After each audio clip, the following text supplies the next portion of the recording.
Howdy. And Hello. welcome to our big reveal at the end of the year. Yeah, so this is the reveal we've been building up towards basically for a month and a half, which is the Crows and Vessels system.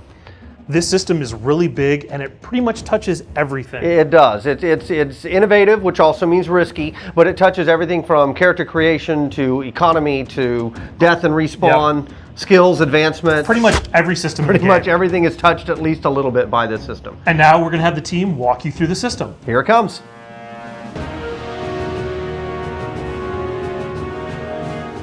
So this idea actually started with a narrative concept, right? We've already established that the players are acting as champions to the gods. So we started discussing, how does that work? Like, what are the actual details there? When the god forms a bond with this character, is it a bond with that particular version of the character, or is it an immortal bond, literally their immortal soul? And we liked that idea, and then taking it a step further, what if we allowed players to actually change that form? So effectively, your character is really this immortal soul, and you're possessing various bodies like they're vessels. Every MMO lets players have multiple avatars, so that's not unique. What's different about our system is that we've taken progression from the character level up to the account level. So if I train a skill like critical hit damage, I don't get that benefit to just one character, I get it to all characters. There's two types of skills, general and archetype. General skills you get credit for across all of your characters, no matter which one you're on. Archetype skills, you get credit for those skills when you're on that archetype. So if you're playing a knight, you get all of the knight archetype skills as well as their promotion class skills. Every player starts with the same skill tree, but because there's so many skills, they all travel it in different ways. When you combine that with class promotions as well as disciplines, the amount of exploration in this system is just going to be ridiculous. Training works for the most part like it did before. I can buy the game once and I play forever. Every account can train one general skill and one archetype skill at any time. VIP players can train one general skill and 3 archetype skills at any time. Just like before, VIP status gives you more options, but no more power. The idea of having an immortal soul that possesses bodies is unique to a fantasy MMO, but not unique to sci-fi MMOs. So we've seen this concept before, the idea of getting into a vessel and keeping all the skills that you've ever trained.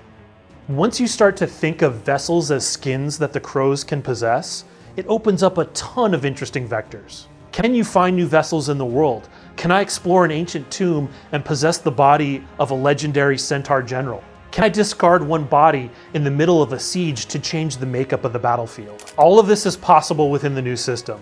It's just the question of, do we want to allow this in any given campaign?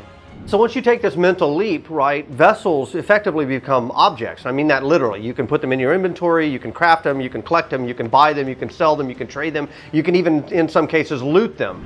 Necromancy just became a new market economy. Imagine building a reputation, buying, selling, and crafting new vessels. Now they're going to be subject to import and export restrictions just like other objects.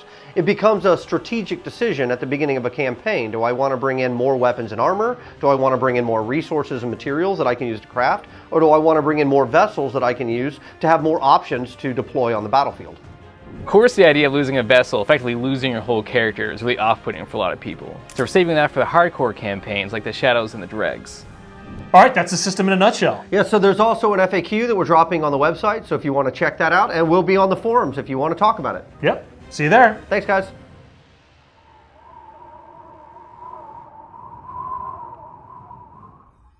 We're toying with the idea when you fall, the hunger infects you, and then you rise up and attack the survivors.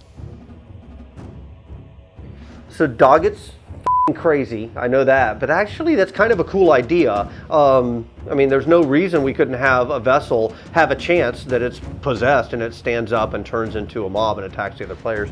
I actually kind of like that one. Let's talk about that again after launch.